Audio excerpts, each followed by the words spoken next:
All right, here we go. Unit 2, Section 4. If something, then lines are parallel. So this is just different ways to prove lines are parallel. So here's what I'm going to tell you. It says yesterday we talked about parallel lines getting cut by a transversal. Then we have these things. They've briefly been mentioned, but maybe not all of them. Make sure you know that these 5 things are all true. Corresponding angles are congruent. If we have parallel lines and you cut them with a transversal, corresponding angles are congruent. So let's just draw a quick diagram. So there's one parallel line, there's the other. Here is my transversal. So corresponding angles, well, that would be like this angle and this angle. They're congruent. Okay, alternate interior angles are congruent. So we got like this angle here and that angle there. Alternate interior. Alternate exterior. And, something like here and here. Those angles are congruent. We have same side interior angles are supplementary. So we have one angle and the other angle. They're not congruent, but together on the same side in between those parallel lines, they add up to 180 degrees. Just like same side exterior. So let's just say out here. Why is it not writing? Perfect. There we go. These two angles out here, together they add up to 180. So today what we're going to do is we're going to talk about the opposite of these. We're going to use these 5 ideas to prove that lines are actually parallel. So in this section, the converse statement. So what does converse mean? It just means the parts of an if-then statement are reversed. So if 2 lines are cut by a transversal and you pick any one of those 5 relationships, then the lines are parallel. So here are the 5 ways. Again, we're going to just talk about them. You can read through them. It's just the opposite of what we just went through. Corresponding angles are congruent. If 2 lines are cut by a transversal such that, so if we have corresponding angles congruent, alternate interior angles congruent, alternate exterior angles congruent, same side interior are supplementary, same side exterior supplementary, then the 2 lines are parallel. So it's kind of just the reverse of what we just got done discussing. What I can tell you is that you're going to have to know this for the test. It's going to ask you some ways, to prove that lines are parallel. Well, there's 5 of them right there for you. So let's take a look at this. It says find the value of x that makes m parallel to n. So the first thing you should probably do is just identify what type of angles we have. We have, it looks like, so we have 1 of 5 choices. Are they corresponding angles? Meaning they're in the same position, just on a different line. And actually you can stop right there because they are. We have this angle and this angle. They're in the same position, just one's on line M, the other one is on line N. So what do we know about corresponding angles? They are congruent, meaning they are the same or equal. So then we can say that 3x plus 5 has to equal 65. And then you would solve for x because that's what we're finding, the value of x. So subtract 5. 3x equals 60, divide by 3, and the value of x that will make those 2 lines parallel is 20.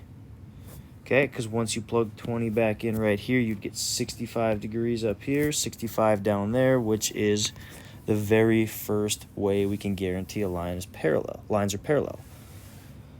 Okay, so just looking at some examples here, can you conclude that lines A and B are parallel? Why or why not? So number 1, first of all, you have to be able to identify these angles. So, or on the left side here, I said number 1. There's the number 1. What we have here, these angles that are marked, those are alternate exterior angles. So if we go back up, and just a little notation thing here. So when you see one curved arc here and another curved arc here, that means that they're congruent.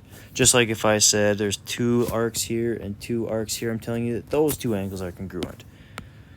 Okay, so we're saying in this diagram, we're saying that the alternate exterior angles are congruent. So going back up to one of these 5, do we have anything that says alternate exterior angles are congruent?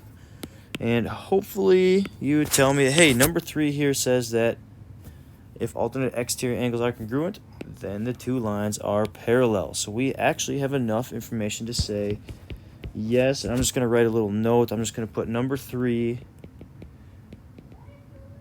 from above so you can look back at that. You really should write out the whole thing. Okay. Same thing here, just scoot over to the right. What we have is corresponding angles. And again, this single arc tells you that those two angles are congruent. So do we have anything from above that says corresponding angles are congruent? Actually, boom, right here it is.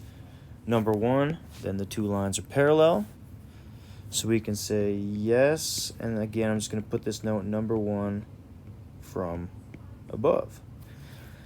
Okay, now what we have angle 1 and angle 2, and above here it tells you that they equal 180 degrees. So what we have is alternating, so maybe I should write this.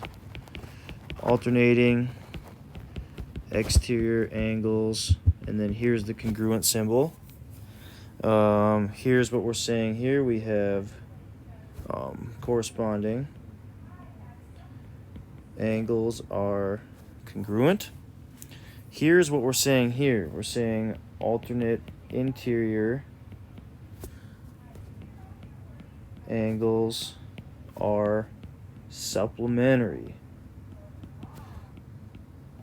That's what this adding up to 180 degrees is saying. So if you go back up, do we have anything that says alternate interior angles are supplementary?